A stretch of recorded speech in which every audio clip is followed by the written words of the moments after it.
Hey y'all, I am back finally with another video. It's been a while since I've made a video. That's for various reasons. I started school. I'm in midwifery school now. I also am just bad at keeping consistent with routines. So there's that. So I read every comment and I try to respond to every comment as well. I'm still shocked that people actually watch the videos and comment, and a lot of people like them and can relate. A lot of you all who commented are like really new to L&D or thinking about transferring. So I'm just glad you're enjoying, because I mostly made this channel or these L&D videos because I feel like when I started L&D and before I started, I feel like there were like no videos or not a lot of videos. I'm talking about labor and delivery. So I hoped that this channel would help fill in that gap. So going back to everyone's comments, I figured with this video, I would sort of informally respond again to people's comments and kind of just like a very rambly type of L&D video. Just like a chit chat for the L&D crew. I feel like every time I make a video, I come back with a new hairstyle and like 10 pounds heavier, but period, it is what it is. We're doing bangs right now. I don't know how I feel about them. I feel like bangs, it's just wild because you have to live with having hair in your eye, which is wild to me that people just wear bangs all the time unless they have like really short bangs or like longer ones. But anyway, so first I just want to respond to all the people, mostly new nurses, saying like, will I ever be a good L&D nurse? I feel like I'll never be good. Like I started orientation and there's just so much and I feel overwhelmed. What's interesting is that, so as I kind of like get older as an L&D nurse, you know, I have preceptor and a lot of my colleagues are preceptors, and that's something we hear from every very new nurse. They're like, I feel like I'm never gonna get the hang of it. And to be honest, that's exactly how I felt. I feel like I probably said this in another video, but when I first started, I was like, I don't see how I could possibly be good at this. Like, and it's hard to describe if you're not in L&D. It's like when you start off, especially if this is your first nursing job, when you start off, there's so many components. There's learning like kind of like the anatomy and physiology of L&D. There's learning the names of all your staff and employees. There's learning like protocol and procedures, like who do I call for this? Like what type of code would I call for this? There's learning where the supplies are. There's learning how to chart, when to chart, which is like it could be like a whole nother video. There's like how to do the actual nursing tasks, spiking a bag, starting an IV. There's like learning positioning, like pelvic shape and like all the spinning baby stuff. There's like EFM, learning how to analyze strip. Like there's so much in L&D. And I mean, for my orientation, I had 6 months, which I hear is pretty long. Like I talked to a lot of other L&D nurses and their orientation wasn't that long. So you're getting like a few months, maybe even a couple months to learn all of this, and then you're on your own. Like, and the thing with L&D is that sometimes there's no time to really stop and process until like after the shift. Like in other nursing videos, like other like specialties, like, you know, if you work night shift, it's like you got a lot of downtime. In L&D, that's not guaranteed. Like when I was on nights, like sometimes there was downtime, but you know, with pregnancy and birthing, like it doesn't matter what time of day it is. Like, you know, people will deliver you know? So imagine you're learning all these new skills, right? You're you're essentially like a baby or a toddler, right? Learning how to do these things.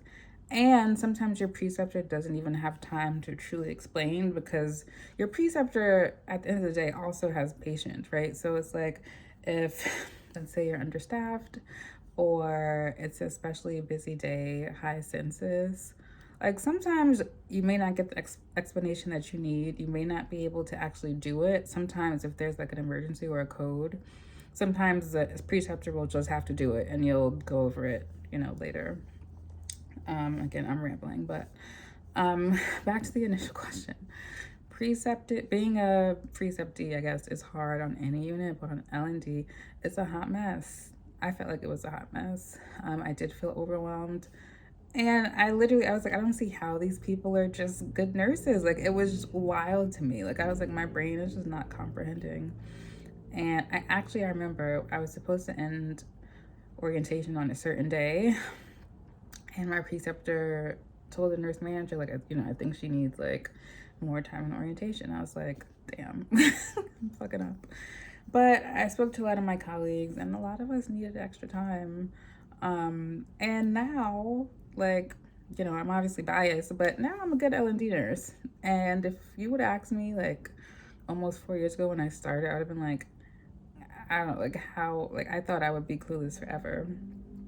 And the weird thing about it though is that I feel like one day I was like really struggly and then something just clicked and I was a lot less struggly.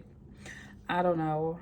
I feel like it's sort of the same with anything. Like, you know how they say like if you put in like 10,000 hours of practice, you'll be good, you'll be a master, whatever. Sort of different, but I feel like a lot of L&D, even though birth is unpredictable, a lot of it is kind of like recognizing patterns and doing something over and over to kind of get better.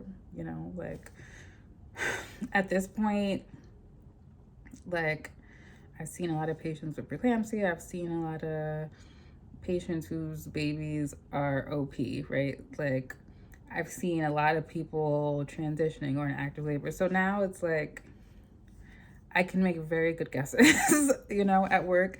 And I've practiced the skills a bunch, put in a bunch of IVs, put in a bunch of Foleys, and and I've had I would say, year or two of feeling completely lost. And I think what I told myself is that, like, you already know the beginning of nursing is going to be a mess. That's what every nurse says.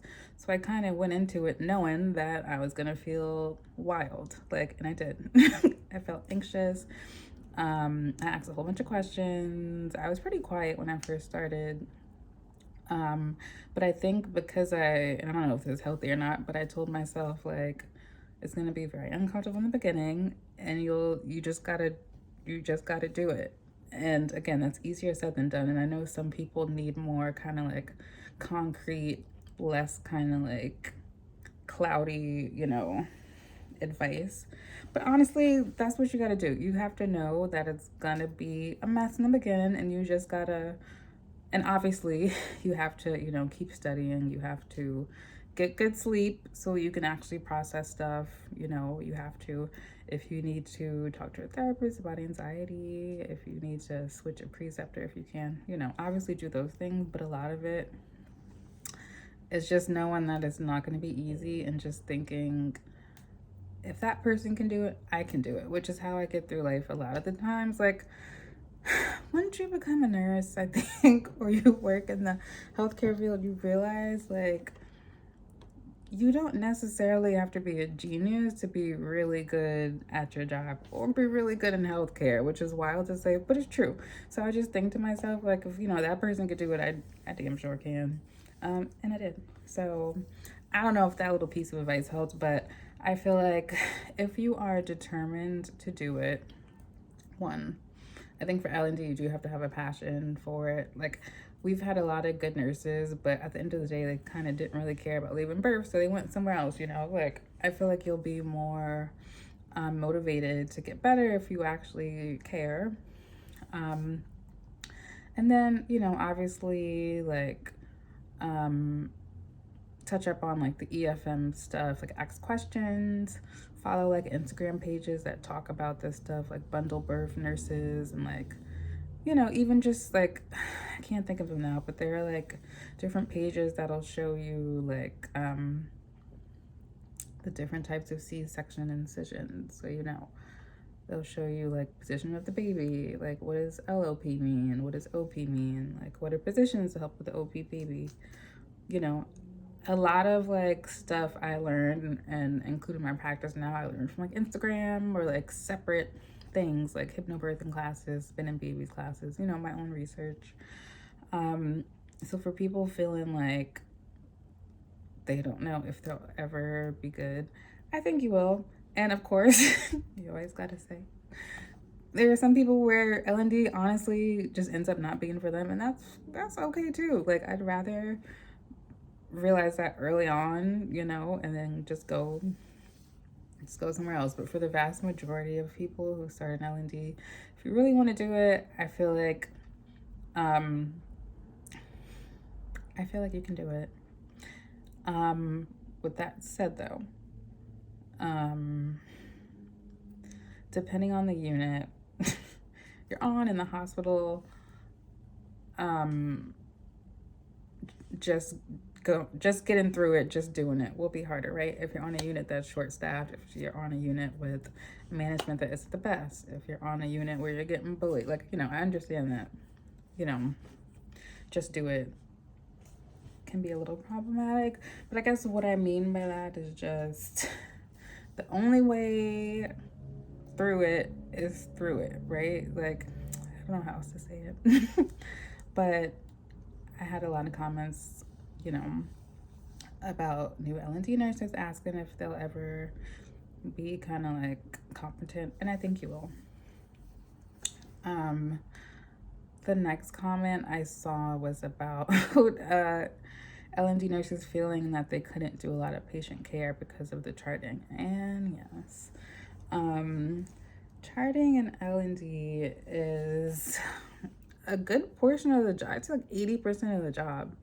And a lot of us don't get into L&D for the charting. You know, we get there for the patient care, like, you know, positioning the patient, giving emotional support, like educating on labor and hormones and all that fun stuff. Unfortunately, you know, because obstetrics is a very litigious specialty, you know, there's a lot of lawsuits that can happen. There's a lot of risk involved. So there is a lot of charting to kind of like cover your ass, so to speak, which is really, it can get annoying because, again, like, you know, even if your patient has a doula or a partner or, I don't know, a sister who's there, as a nurse, you want to, you know, you want to be the one kind of helping, and even helping the team, helping the doula, helping the partner, turning the patient, or answering questions. And it's like, we want that to be our first priority, but to administration or to the doctors or for your own legal benefits, the priority is charting. And I guess it depends on your hospital and the protocol, but like, for the most part, every 15 to 30 minutes, I feel like you gotta chart something, like whether it's like charting the strip, right? Like, unless you have a patient who is early labor, not high risk, not on Pitocin, and no epidural, right? Like, unless you have that patient, then maybe you can, your charting is pretty scant. But otherwise, like, you're charting often, you're charting when you turn the patient, how you turn the patient, you're charting if you change the chuck, you're supposed to. You're charting temperatures, you're charting respirations, you're charting like emotional, like, you have a section, it's called like emotional support that you provided, like safety steps you took, you're charting like our hemorrhage risk, you're charting education, care plans, and then strip charting is like a whole nother beast. I will say, the longer the longer you're in it and the longer you chart, you can kind of strip chart relatively quickly. But when I started, like, it would take me forever to finish charting everything. If you have a patient on magnesium, that's a whole different story. Like, because mag charting is like,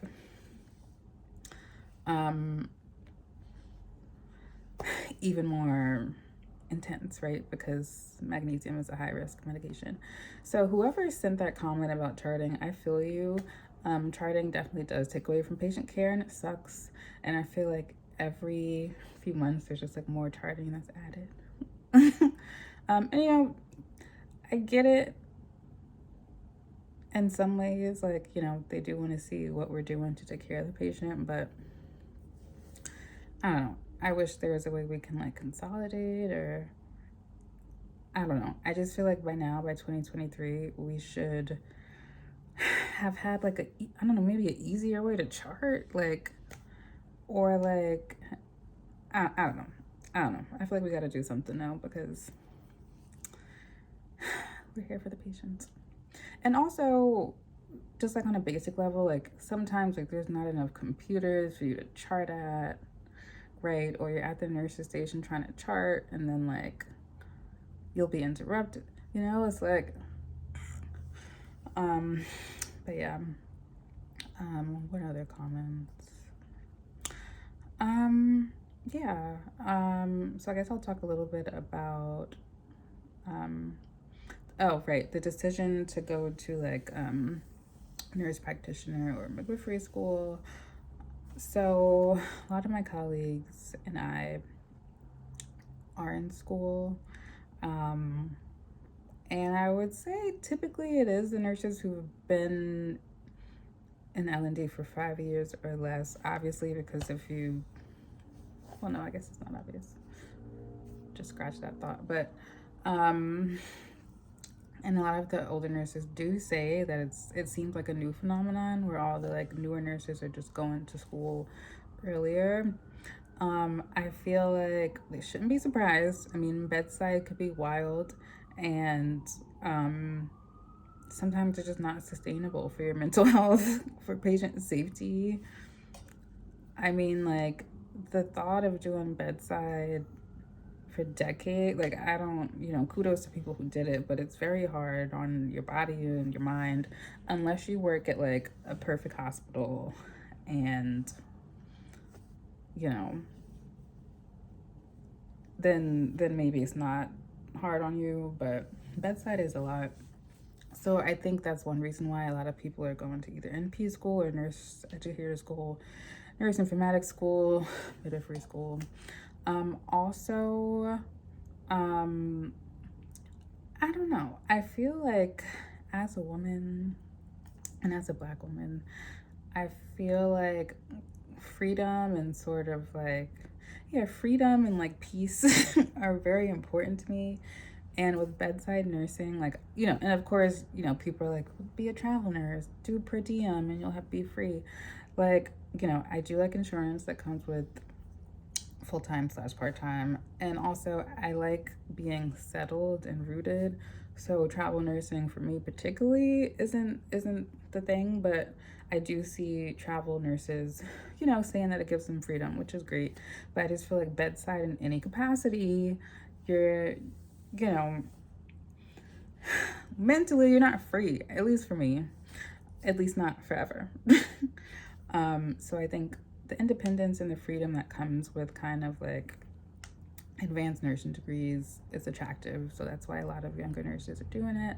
And then also I just feel like in general, like I'm just a person who likes just learning and just doing the most I can do academically. I do like school. So for me it was a no-brainer. I think I became an L&D nurse because I knew I wanted to be a certified nurse midwife. So for me, women's health, you know, pregnancy, birth, all of that has been my passion. Sound cliche, like, you know, being a midwife was in the cards for me just because I've just loved everything about it. So that's why I decided to go to school. A lot of people ask me, should I go back to school? I feel like for grad school, if you're not completely sure, don't do it. I feel like the higher up you go with learning, the more specialized, the more expensive, and the more it's a choice, right? Like kindergarten to 8th grade, you don't have a choice. You gotta go. High school, for the most part, you gotta go. College, grad school, DMPs or PhDs. At that point, you're an adult. Like you don't have to. I don't think, and you're paying for it or somebody's paying for it, and the more school you're in, the less time you have for work, for family, for your personal life. So if I wasn't passionate about it, I definitely don't think I would be in midwifery school. Like it takes up a lot of time, it's more money, and it adds to the stress because I'm still working as an L&D nurse. So I always tell people in terms of grad school, if you're not for sure, don't do it. But if you know it's something you want to do, it's amazing, With that said, even though I love it, I admit, like, I don't have any kids, I don't have any other obligations outside of myself. So it's slightly easier for me than somebody who would have kids or taking care of a family member, or some people just don't like school, and I think as a nurse, you shouldn't have to go back to school to make a great living. So I say with school, if you really want to do it, do it. If not, don't, and you can still do great. And then also I think most people are focused on like family NP, pediatric NP, women's health NP, or midwifery. But there are other advanced degrees you can get. You can do nurse informatics, which is like the hot thing now, which makes sense though as the world becomes more technological, and we need like data systems and all that fun stuff. Nurse education, which is great, because I feel like nurse instructors and educators really make a difference. Like we need people to educate nurses. What else? I think like there's a nurse administration. And yeah, I don't know. I feel like I did a lot of rambling, but I just wanted to do a video, address some of the stuff I saw in the comments. And again, I read every comment, and I know I wish we could just have a huge group chat with all of us L&D people, because I feel like we go through so much stuff, and it's such a specific, it's so niche, right? That like even with your other nursing friends, if they're in other specialties, some stuff they just don't get. So, I'm gonna try to post more often. And another thing that's holding me back from posting is I don't know really what to make. Like, what would you want to make videos on? Like, what you want me to make videos on? Like specifics? Because I'll just get on here and ramble, which is fine. But I want to make sure, I'm making videos that people want to watch. But anyway, thanks for watching. Thanks for commenting. Keep on commenting and interacting. I'm also interested to hear if you wrote on any of my earlier videos, like, hey, I'm just starting, like, how is it going now? I'm very curious about that. If you're still L&D, if you left. Anyway, y'all, thanks for watching. Have a great week. I will be back.